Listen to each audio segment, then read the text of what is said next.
Before I start this, I want to share with you my experience of trying to teach this stuff only once before in my life.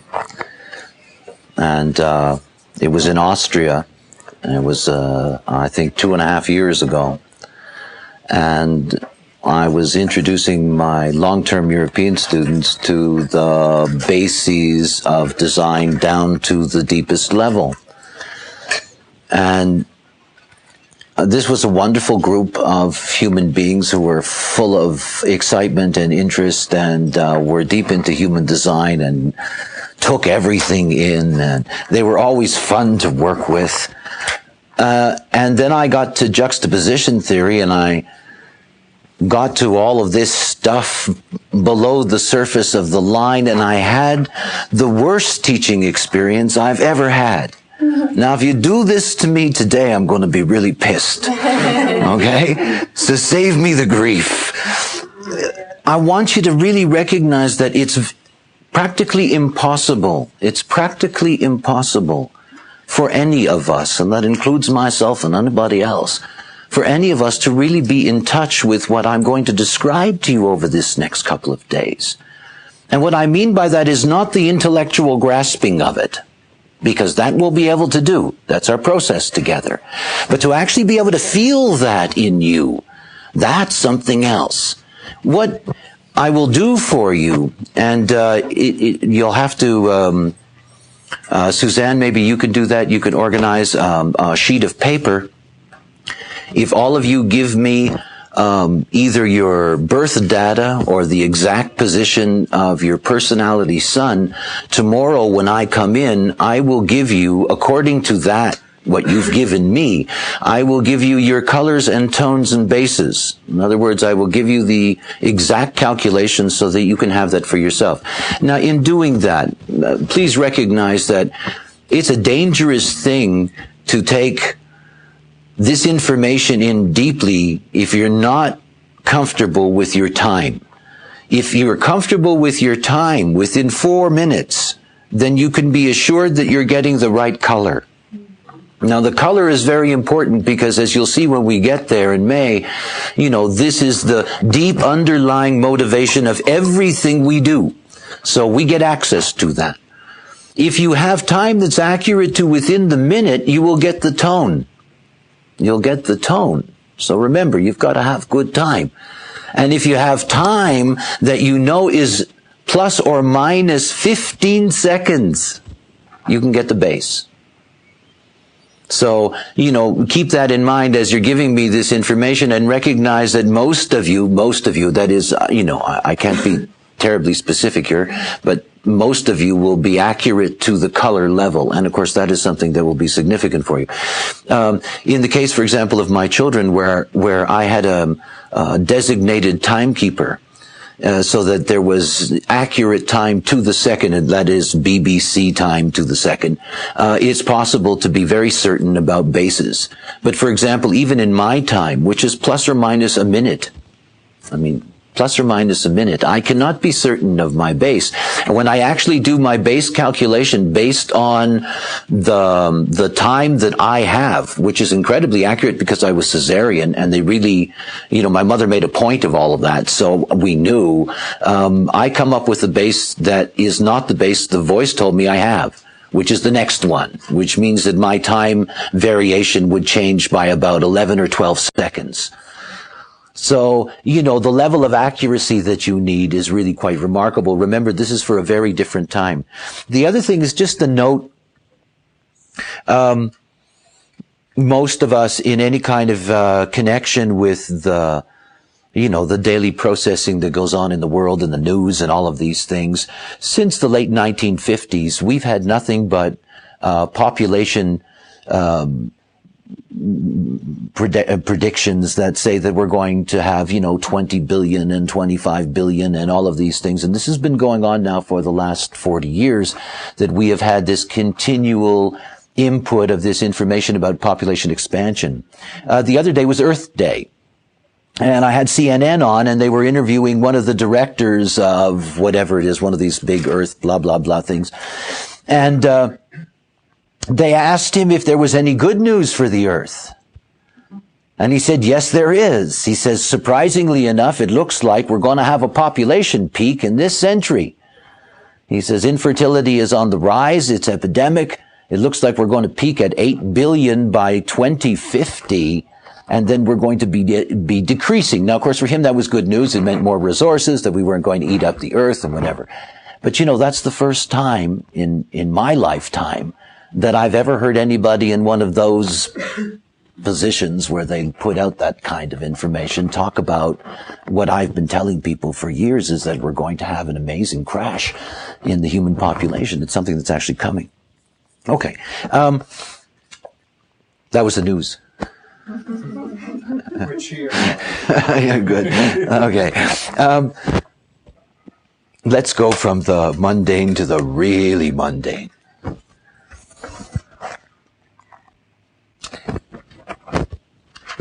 In the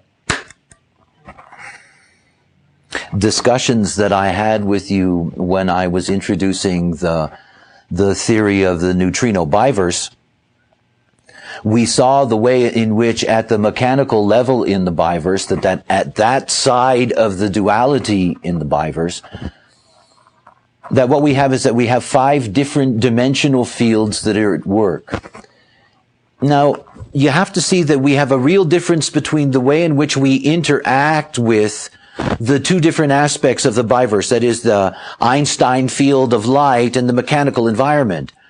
In the Einstein field of light, we interact with it, but the mechanical aspect is within us. In other words, we actually carry it. We actually make it happen. In other words, we are aspects of the very dimensional forces themselves, and each of us carry aspects of those dimensional forces at the base level, in what we call a base level in the calculation and design. In other words, when you come in, you come in and you have a specific base. Now, please recognize something about the nature of the personality crystal, is that the personality crystal cannot change bases. It's not baseball. That personality crystal comes in with a base from the beginning. Now, whatever you want to call the beginning, we can call the beginning the Big Bang. In other words, when the crystal shattered at the Big Bang, all of those crystals in their shattering, each of them have one pole in that sense, or one facet in that sense, in which they are going to be fixed in forever. I mean, forever. It isn't going to change. So think about yourself in terms of the way you incarnate. You can have different tones. You can have different colors. You can have different lines. You can have different gaits. You can have totally different definition. You can have all kinds of things, but you're always going to have the same base. If you're looking for continuity in what we call incarnation, the continuity in the incarnation is the fixed base of the personality. In the end, it's why it's so interesting to find out what your base is. Because you see, this has been your line in the geometry since the very beginning, your perception in the geometry since the very beginning. Because of that very concrete isolation, each of us carrying it within ourselves, each of us have a continuity of maintaining the dimensional field.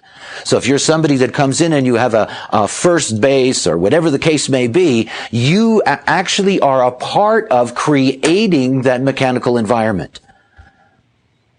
It's one of the jokes.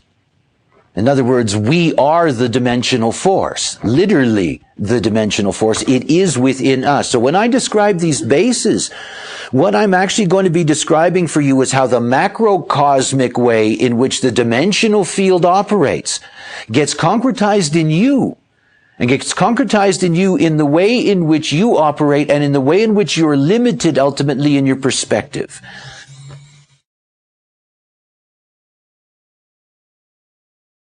See,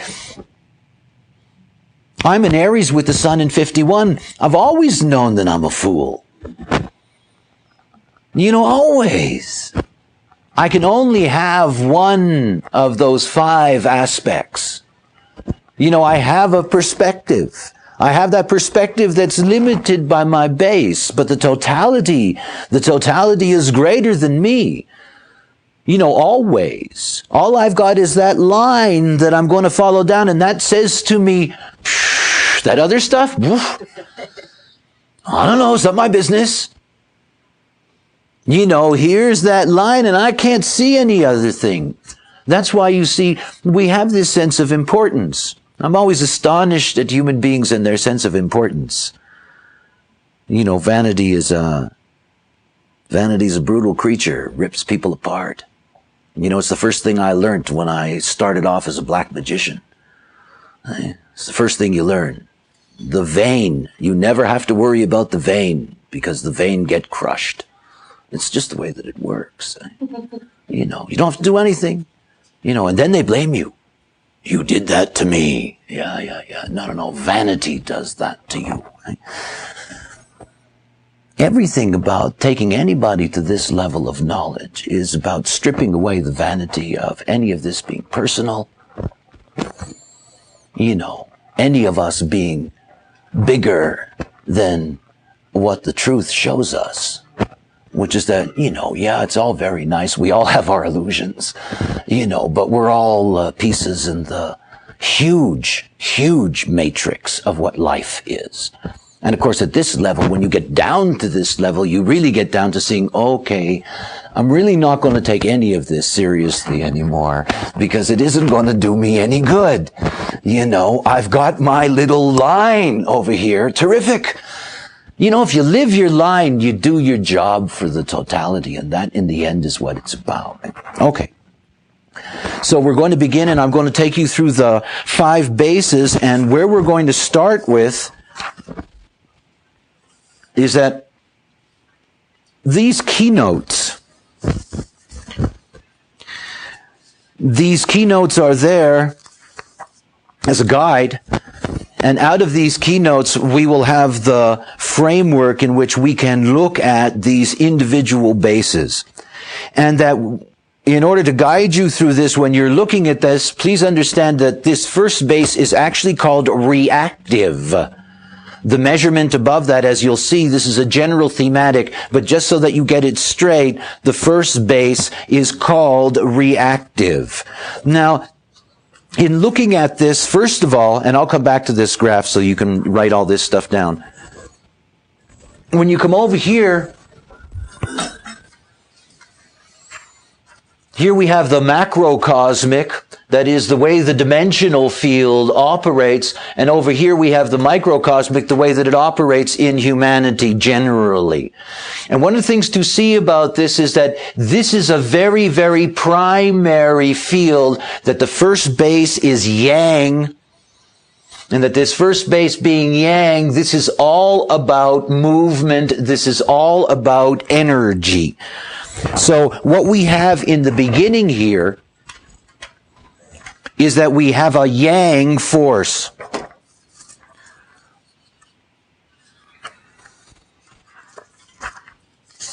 Hold on while I get myself organized.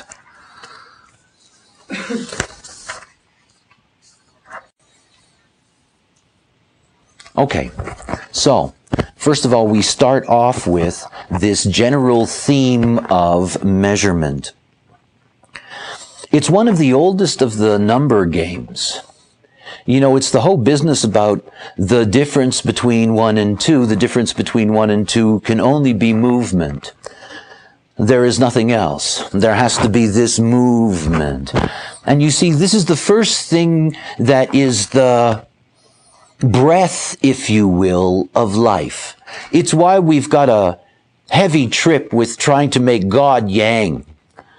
We've got this trip with making God yang because there is this quality of the breath of life that is there in the pure energy, the pure yang energy. After all, it is that pure yang energy, in fact, that is moving towards the design crystal.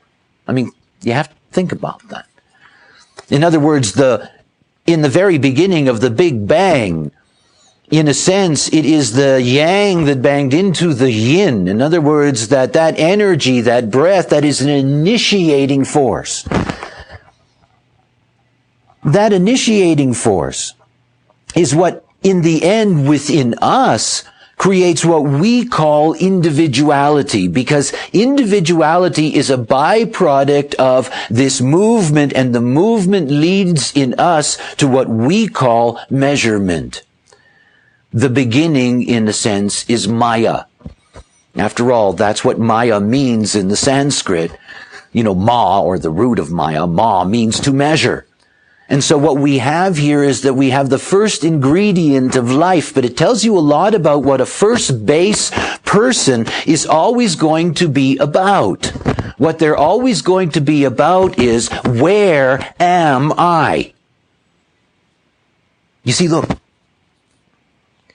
if there's no separation, and that's what movement creates, if there's no separation, there's no Maya.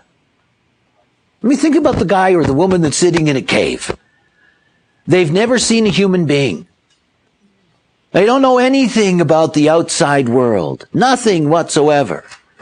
They're simply there inside of the cave. And inside of that cave, they can always say, I am. I mean, it's so easy because there's nothing else. I mean, if you look at the greatest thinkers and they probe as deep as they can, they only can get to I am. You know, I am is totally alone. That's totally alone. That's totally correct. However, the moment that I am is confronted with light, is confronted with another, then it's not enough to be I am. I am what? Compared to what? I am not you. You know, I am different. All of these measurements begin to take place, and it's through these measurements that we define the Maya that's around us. In other words, the great catch-22 is that Maya creates Maya. Isn't that nice? You know, we never have a chance, eh? I mean, the illusion just creates another illusion, and then we all get caught up in it, and we think, oh, this is us. But you know, this is the beginning. The beginning is, think about that. Look, it's the joke, eh? The whole spiritual world wants to be one. I mean, they don't know they are one, which to me seems the height of ignorance. However, they all want to be one. But what do you get as a first base? The first base says, hey, excuse me, we can't be one. We have to be separate so that we can measure. We don't have a choice.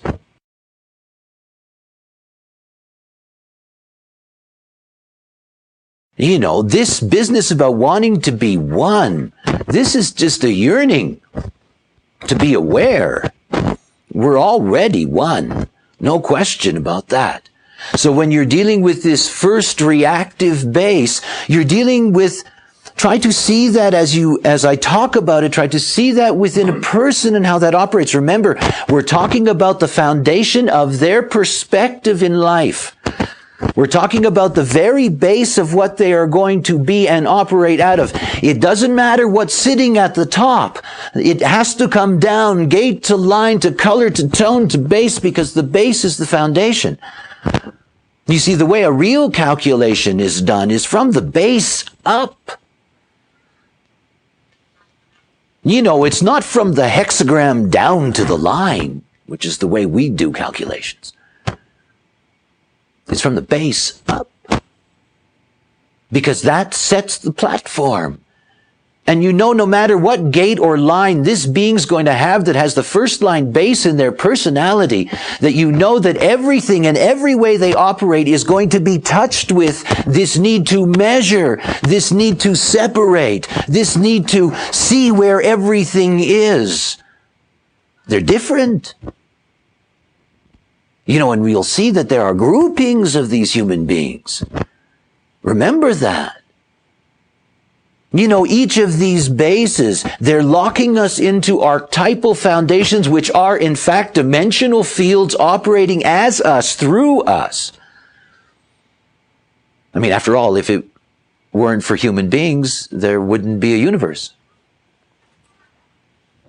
I mean, we make it up every day.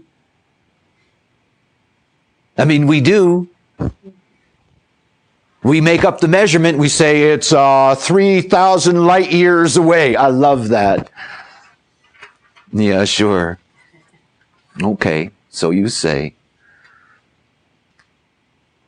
It's so funny to me. Anyway, okay, so look. The whole theme is measurement. So one of the things that you have to see is that at the very, very foundation of life, I want to tell you something about being a first base being, is that being a first base being, you're actually very far away from being human. Now, that doesn't mean to say that you're related to apes or... Did you like that?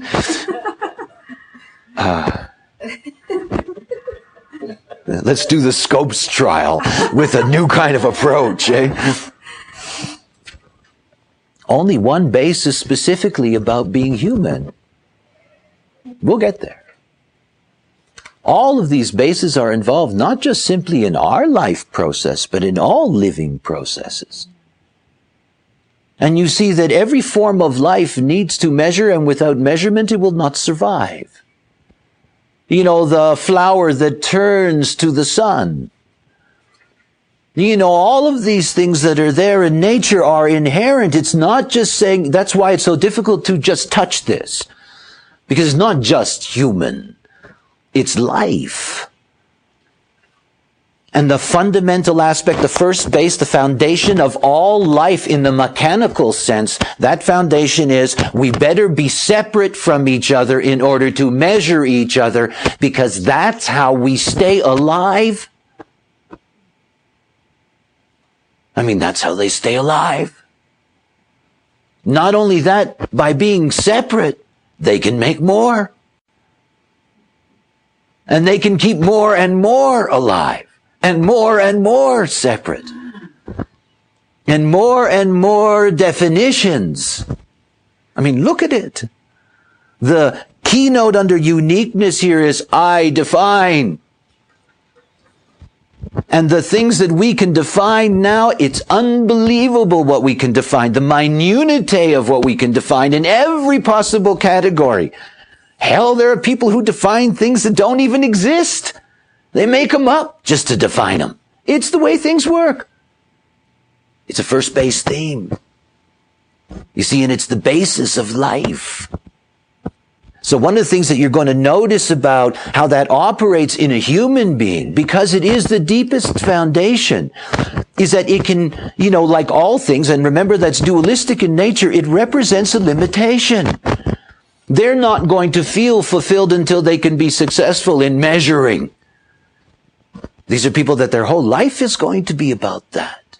How they measure themselves against this or that or whatever. And it's not like, as a psychologist, you can deal with that, because that is not a level they're working with. It's a restriction and a construct within their design. You can't help them with that in that sense. What you can do is show them that that is the correct limitation. In other words, yes, it is right for them to measure everything. You know, it is right for them to always be the one who's trying to define through the separation what things are, what they could be, might be, should be. Because you have no access.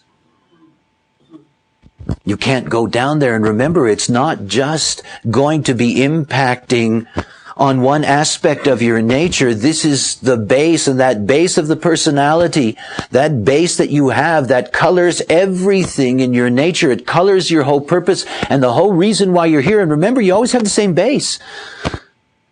Time after time after time after time. I mean, after all, after 18 or 12 or 15 billion years, however old this universe is, you know, we've really got experience with those perspectives. I mean, we do, after all.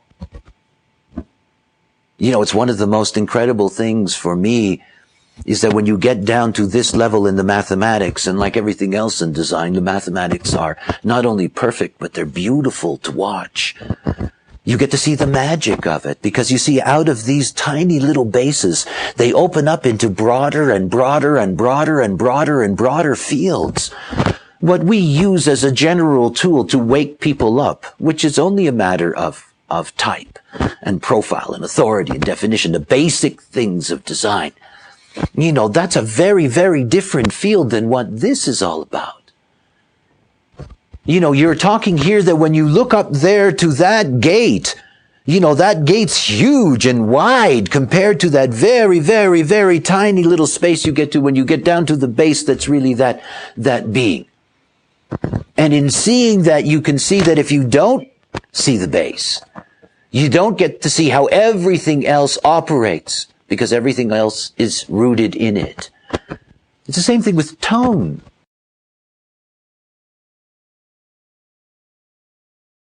I mean, tone's more amusing because in tone you get to see what departments you work for. You get to see where your labors are, to benefit the whole. But even there, it's not like you get access to it. People get access to the tone level through drugs or mystical experiences. That is something that is possible. You have a Satori, and you get to the tone level, and you suddenly feel like, you've met an angel, you've been in heaven, you talk to the demons, whatever the case may be. A door opens up there because that's the tone level. That's actually inside of us. Because that's the place where most people think heaven is. Which is kind of cute. Wow, heaven, it's down. Whoa, it's down. No, that's not true. Can't be. It's deep within us. So here at the base level, we're really helpless in that. So when you get to see that, then you get to see how everything is moving outward from it. All right. What comes out of the first stage of looking at this reactive base is to see the facet. Now, these facets, it's not that I'm giving a name to the facet because the name of the facet is already reactive. Think about it this way. Imagine that every crystal is a crystal that has 5 faces. Just 5 faces. So each of those faces are called a facet. And one of the things to be clear about that facet is that of each of those 5 facets, each base represents one facet.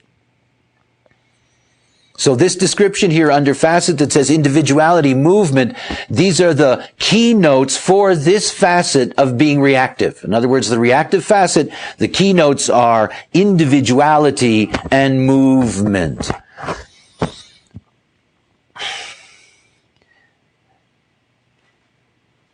The longer I'm around and the more I get to think, the more respect I have for Charles Darwin. The concepts of survival of the fittest and the way in which the genetic pool tries to protect itself. These are things that are very, very important. This separation wasn't about being limited by being designed to be separate. It was about the hope of and the power of potential mutation. You see, that's one of the things about population. The more you expand the population, the more likely you're going to have mutative potential within that population.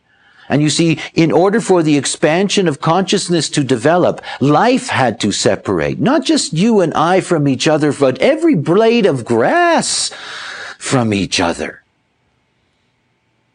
You see, it's in that separation, it's in that interactive separation that we grow.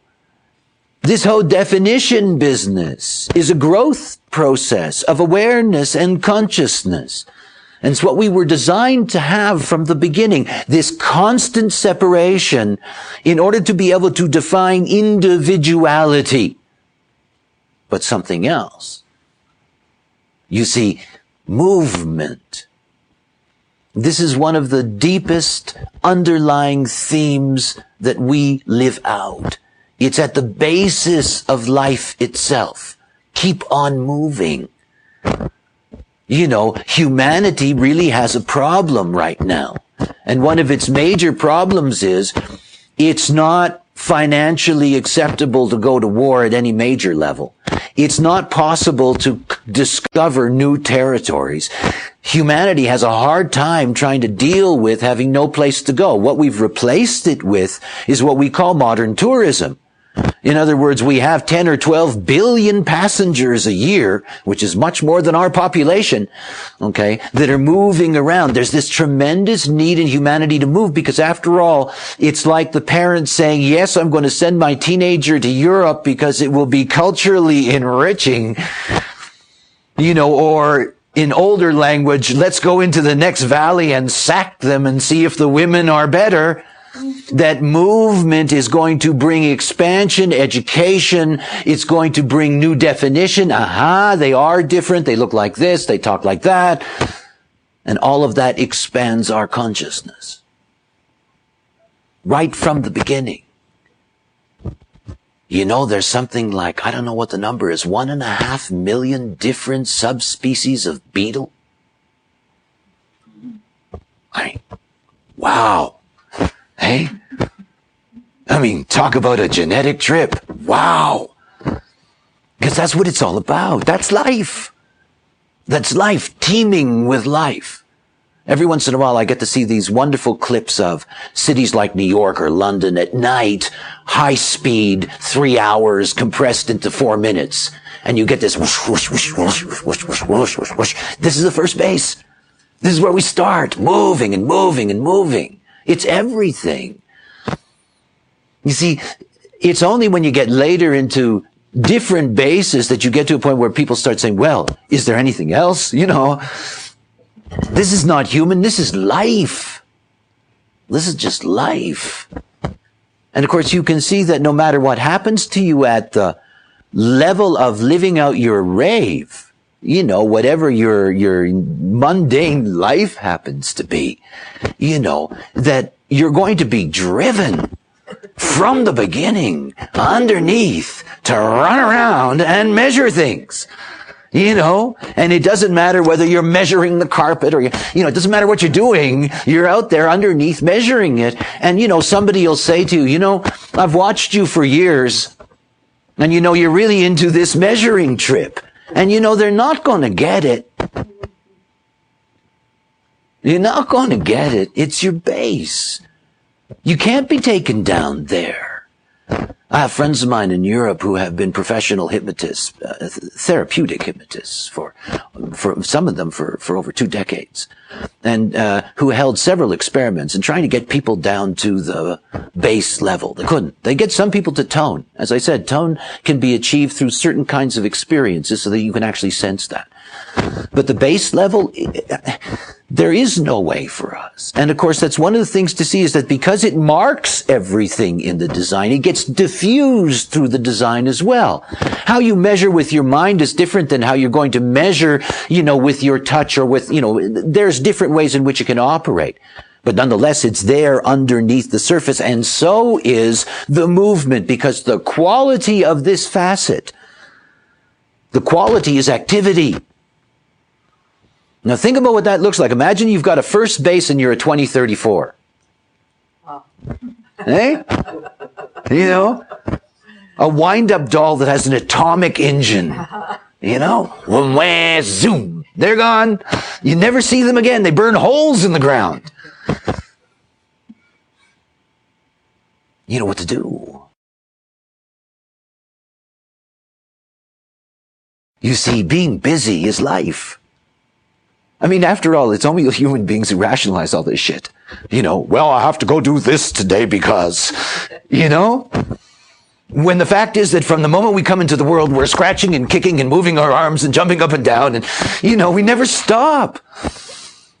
Because busy is life. Nothing more terrifying for a parent to look at your child, young child, and it doesn't look like anything's moving. It's instantaneously terrifying, even though it's an absurd fear, eh? Because, activity means everything to us. Everything. It's the base of what it is to be in the world and to be alive is busy and moving. Obviously, when you bring this into somebody's design, that you can see that we end up diagnosing many of these people as being compulsives. And of course, depending on the basic design that they have, wherever their inherent weakness is in terms of the open centers, whether they're open emotionally or mentally, whatever the case may be, that you can see how all of this driving activity at underneath that they have no access to can be very difficult for them. You can't take a first base person and say to them, look, I want you to lie here real still, and I want you to lie here real still and relax because you need to rest, they can't do that. That's not life. It's not life. Life is you're busy till you go to sleep. That's all. That's life. So this is very primal in that sense. But it speaks of the mystery for me, the deep mystery of what life is, and how funny we are in the way in which we label these things. It comes back to my old bugaboo about making up reasons. I hear reasons all the time. I hear people constantly trying to make up a reason for this or that or whatever the case may be. It's hilarious after all. It really is. And when you get down to the base level and you see that we have deep, deep factors at work that actually determine and limit the way in which we're going to operate as a whole, we have no access to it. We're not here to be tuned to it. Get rid of your vanity. Get rid of any sense that, you're going to be in charge of anything. And at the same time to see that by, again, allowing that to happen, allowing yourself to be yourself. You see, if you happen to be somebody that has a first base and you're operating out of your type, you're operating out of your strategy, it's going to be okay. After all, this is an extraordinary time for me. The fact that we have begun successfully to be able to see statistically and to see scientifically the validity of design and its matrices. That we can see now that type is something that is a legitimate construct, that it exists in any population. It's a beginning of an opportunity to recognize a very, very basic and simple thing. I tell you this a lot because many of you have been in my life now for many years. And so you hear it over and over again. All of this detail is because human design is a science. This is a science. It's not a pseudoscience. It's a real science. And as a real science, all of these things need to be covered. I have no personal interest in teaching you this stuff. Please understand that. I really don't, because it's of no particular value in that sense. For me, the whole process is that I'm an Aries and I'm a rat and I'm a seed planter and I'm a messenger. I care about people knowing about design and knowing the basic strategies of design so that they can be healed in their life. That's my concern. But it is a science. And as a science, all of these things need to be said. They need to be recorded. They need to be stored. They need to be researched. All of those things. So that's my purpose in this and sharing this with you.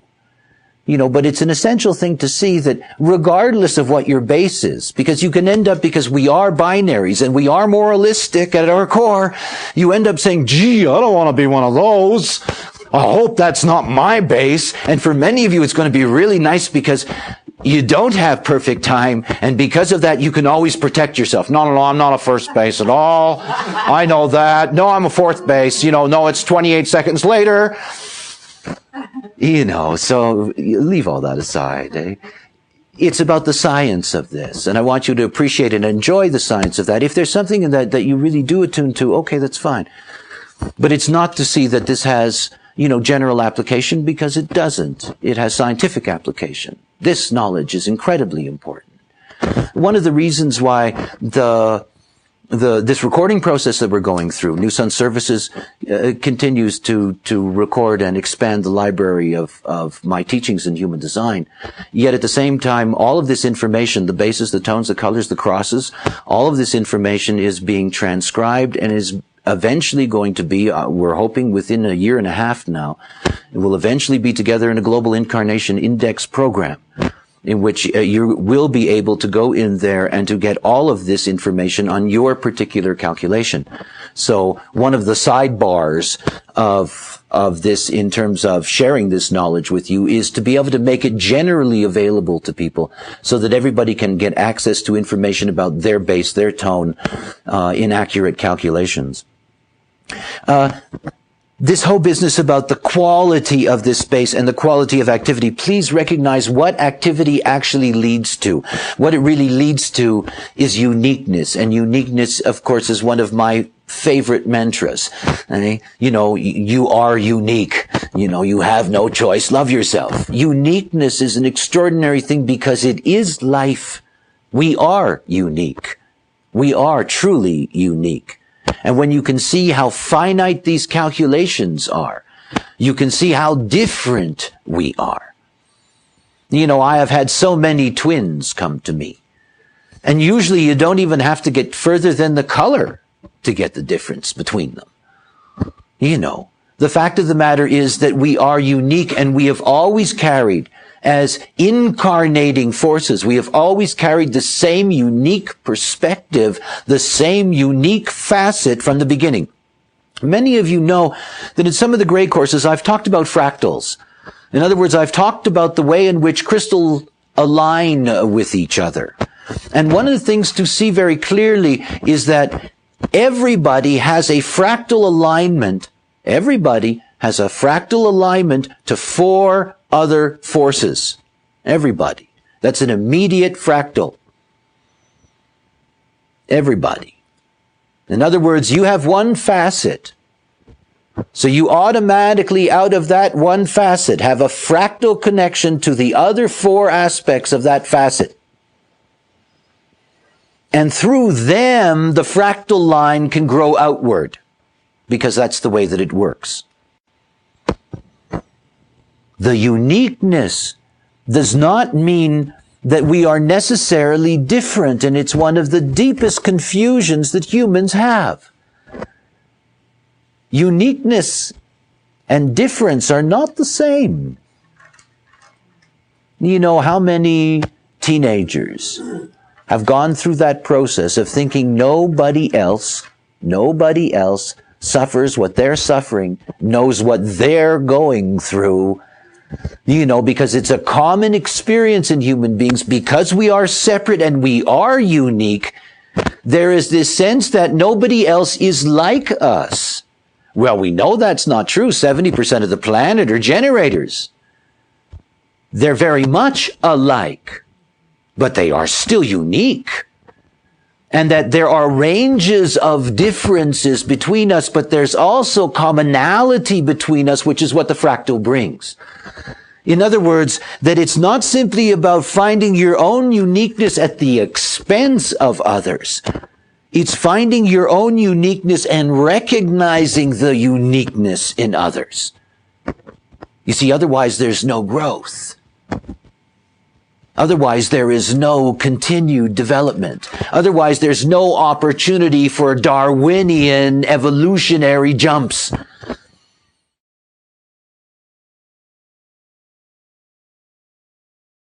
See, what's going to happen is that when the population crashes, mutation becomes less and less likely. I mean, think about that. You go into a period of stasis. You know, the last time we had that, we called it the Dark Ages.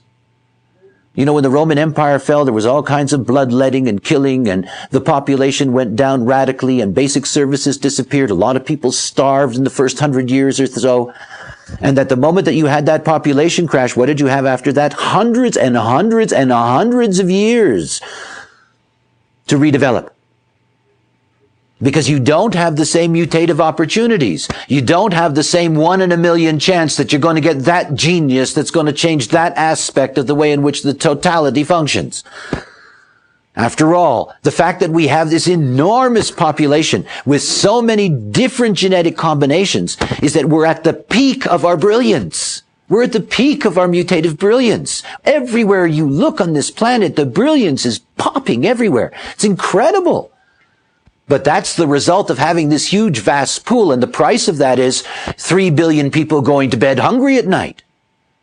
Because that's the price of that expansion. Yet at the same time, it is about understanding that this expansion and separation ultimately creates the density necessary out of which mutation operates, out of which we do get those moments of spark and genius that transform the species. So all of this activity is great stuff. Because you see, by being busy and by being active, they're always out there ready for that moment of transition. And that's what life is about. You know how many thousands of years we picked damn berries? You know how many thousands of years we ate flesh cold?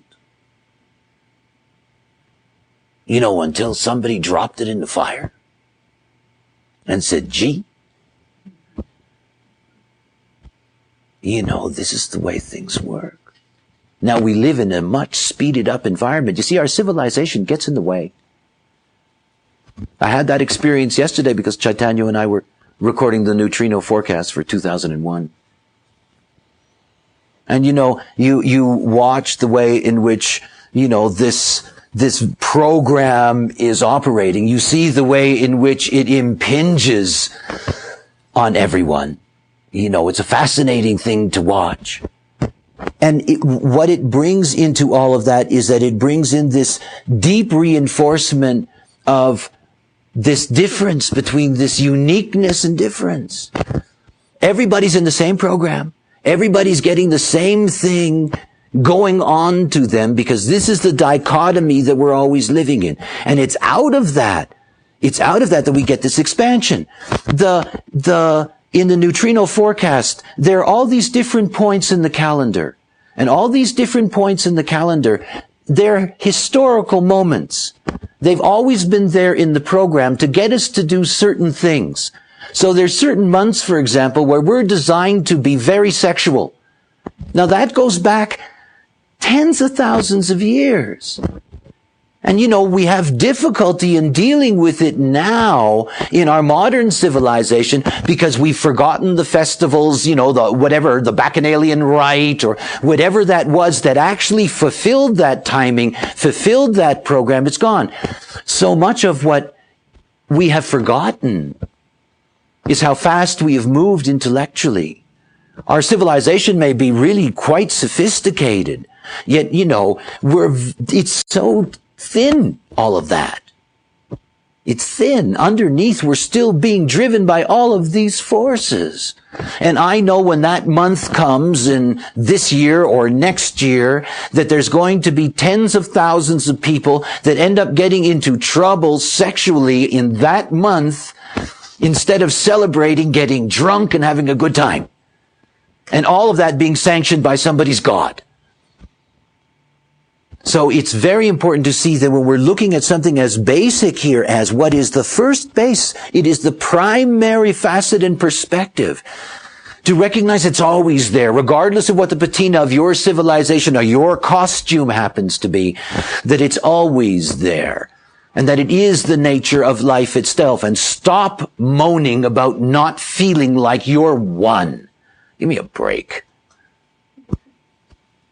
It doesn't matter whether you feel it. You are. You just are.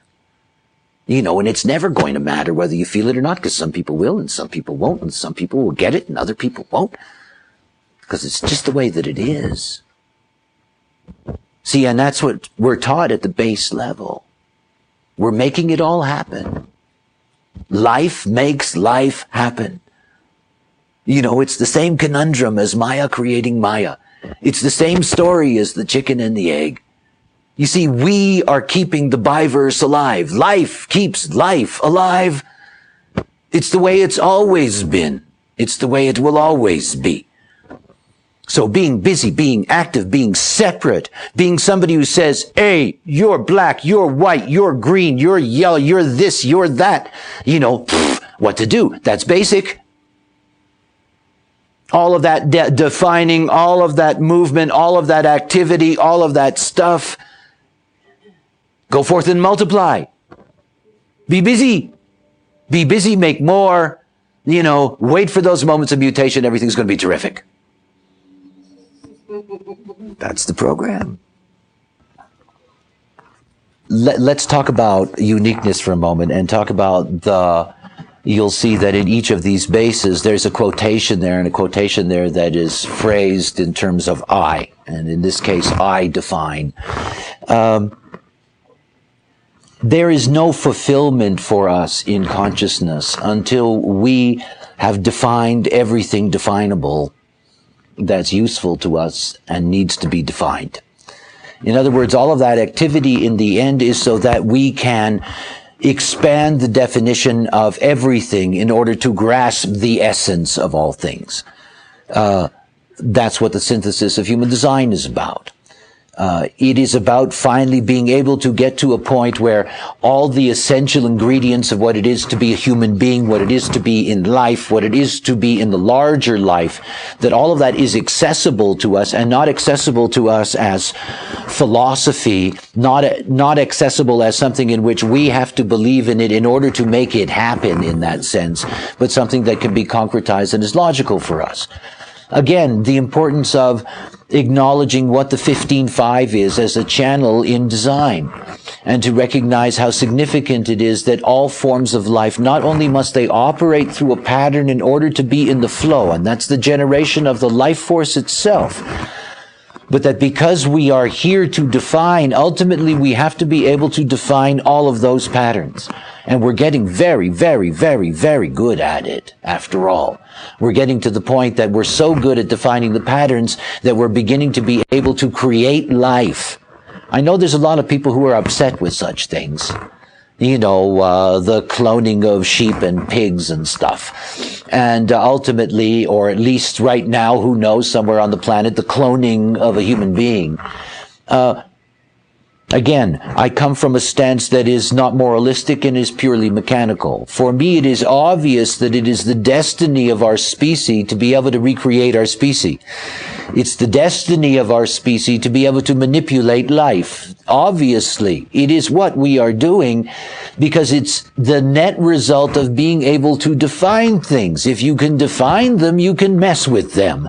You can play with them. You can try to alter them and all of these things. It's part of our intellectual growth. And remember that the whole purpose of life is to ultimately be conscious and aware. And you have to go through this stage of defining. And think about something else when the change comes. When the great cosmic wind comes and strips away these costumes that we have and gives us another set of costumes, we're still going to have the same 5-faceted crystals. It's still going to be there. Oh yeah, it's got to operate out of a different costume. It's going to get a brand new set of wheels, so to speak. But the fact of the matter is that none of those facets are going to disappear. They've been there from the beginning. They're going to be there to the end. And I'll tell you something else. They're going to be there in whatever it is that's beyond the end, that starts something else that will begin someplace else. It's an ongoing process. You're not going to get rid of this, and this is at the basis of what it is to be alive. And you see, look, if you can accept, intellectually to begin with, if you can accept that this is the basis to be alive, that is, that we are here to be separate, then you can stop bitching about being alone.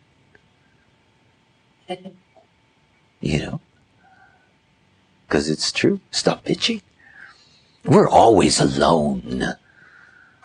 All of us. We're always alone. Doesn't matter who we love. It doesn't matter who we know. It doesn't matter who we care about. We're alone in here. That's what the first base says. We're alone in here. Now, that's okay. It's not about being lonely in here. But we are alone. And you see, so many human beings are struggling against that aloneness. Now, part of that aloneness, part of being alone, and the struggle of being alone is built into this. And out of this we have the dynamic that ultimately ends up being what we call sex. It comes with the need of needing to bond. I mean, isn't it interesting the way our equipment works, that we actually look like we're one when we bond? You know, we just hook up that way. Because it's a sense of, wow, we're one. Yeah. Inside, you're alone. Doesn't matter how good it is. You're still alone inside. You're always going to be alone inside. It's how it starts. And you see, we have to honor that. We have to honor that, it's where I start with loving yourself. You're alone. You have to love yourself. You. It's not about the others. It's not. It never can be. Oh, love is a wonderful thing to share. There's no question about that. But it's love as we experience it on the mundane plane within the context of our designs and the way that we work. And I'm talking about something much deeper in all that. See, when you get down to this level, there's no human philosophical, intellectual stuff. There isn't. There's just that I'm here alone. I'm different from all of them, and I better watch my P's and Q's or I won't survive.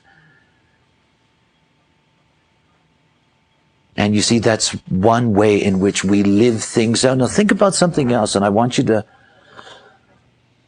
those of you that weren't here at the By-Verse course, I gave out an example of my chart done as a complete chart right down to the base level.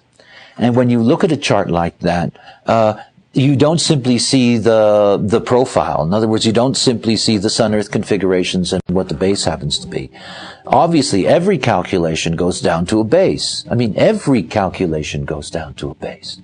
Now, it's not those bases that are determining your purpose and your movement in space, because that comes from your personality and only your personality. But it's also saying that within you, you're going to have access to, in that sense, these other dimensional fields. Otherwise, it wouldn't be possible. In other words, otherwise, we would have simply 5 different divisions out here on the planet with no interaction between any of them. We have within us all of these different aspects of the dimensional field in order to be able to stay and live within the dimensional field. So look, you may not have a first-line base, but it doesn't mean that you're not in tune to that. Otherwise, you could not be part of this living process. Remember, it maintains the dimensional field. It's not like you're isolated from any of this energy at all. But in terms of your purpose, in terms of what so many people who are mystical in a sense, or spiritual sense, are interested in, that is the nature of the transcendent personality crystal, or the soul, or whatever name you want to give to that, to recognize that, again, it's always going to be carrying the same base, but it does need to be able to integrate with everything else around it. By the way, most of the integration is done through the earth in that sense. And the base that comes with, not the earth, the base that comes with the design side, with the design sun and earth. In these courses, I don't have an opportunity to talk to you about interpretation of such things. And that beginning in September, I will make available readings at different levels, depending on how reliable people think their timing is, so that you can get a taste of what the analytical value is of knowing a color or knowing a tone, for that matter, or what one would say by knowing somebody's base. Remember, all of you who work professionally at some point or another, because you're going to be dealing with people of our generation who are much more conscious of keeping the time of the birth of their children, you're going to have opportunities to be able to look at very deep levels of people's design, some of them right down to the base level. So it's important to see that there's different ways in which this works. I'm only describing to you the personality crystal and the way the personality crystal operates through the personality in that configuration, what that base is going to be in terms of where your personality sun is. The Global Incarnation Index does not operate according to gate and line. It can't. After all, that's much too generalized. So the Incarnation Index operates at the exact astrological position of the sun at birth down to 1,000th of a second. I mean, that's how far we can go in the actual program itself in measurement, so that we can go down to very, very detailed measurement. The physical measurement we use is 1/100th of a second. In other words, we can go down to 1/100th of a second of arc, so you can get very, very, very accurate calculations down at that level.